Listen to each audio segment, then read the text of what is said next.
अस्सलामुअलैकुम, मेरा नाम है आलम खान। आप देख रहे हैं मेरे यूट्यूब चैनल। अच्छा, इस टाइम मैं जो आपको स्टॉक दिखा रहा हूँ, अमेरिकन ब्रांडेड जॉगर शूज़ आ गया है। ठीक है, मर्दाना साइज़। कोशिश करना है वीडियो स्किप नहीं कर, वीडियो एंड तक देखो ताकि माल के वाले से आपको ज़्यादा से ज़्यादा आइडिया हो सके। ठीक है। अच्छा भाई, ये चेक कर लो, माशाल्लाह बेहतरीन किस्म का माल है। ठीक है, ये चेक कर लो भाई।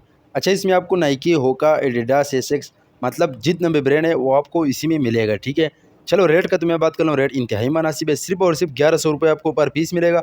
कम अज़ कम 100 पीस का ऑर्डर है। ठीक है, तो एक कस्टमर है उसका ऑर्डर भी है। ठीक है, ये आप चेक कर लें, बेहतरीन किस्म का माल है। तो जिस भाई को भी चाहिए, स्क्रीन के ऊपर हमारा नंबर मेंशन के व्हाट्सएप पर रब्ता करें, अपना ऑर्डर आसानी से बुक करवाओ।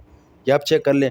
पाकिस्तान में हर शहर तक हमारा माल बेल्टी होते हैं, ट्रक अड्डे के जरिए से बेल्टी होते हैं। ठीक है, बेल्टी पर कस्टमर को व्हाट्सएप में कर दी जाती है। बाकी पेमेंट हमारे एडवांस से, डिलीवरी चार्ज कस्टमर पर होगा। माल आपके सामने आप देख सकते हैं, बेहतरीन बेस्ट क्वालिटी का माल है। ठीक है, माल सोल चेक कर लो भाई, ज़बरदस्त क्वालिटी वाला माल है। ठीक है। अच्छा, हमारे पास दूसरा अमेरिकन मिलता है, लेकिन वो 600-700 का है, वो हल्का माल है, ये बिल्कुल ओरिजिनल माल है। ठीक है, बहरहाल 19-20 का गुंजाइश रखना होगा, क्योंकि ज़ाहिर सी बात है लंडे का माल है। ठीक है, नया माल नहीं है। बाकी आप देख सकते हैं, अगर आप ये वीडियो यूट्यूब चैनल से देख रहे हैं, यूट्यूब चैनल भी सब्सक्राइब करें। अगर फेसबुक पेज से देख रहे हैं, साथ में फेसबुक पेज भी फॉलो करो। उम्मीद करता हूँ आपकी स्टॉक के हवाले से आपको ज़्यादा से ज़्यादा आइडिया हो चुका है। तो नेक्स्ट वीडियो के लिए हमें फॉलो करो, लाइक करो, ताकि इस वीडियो आपको रोज़ मिलती रही।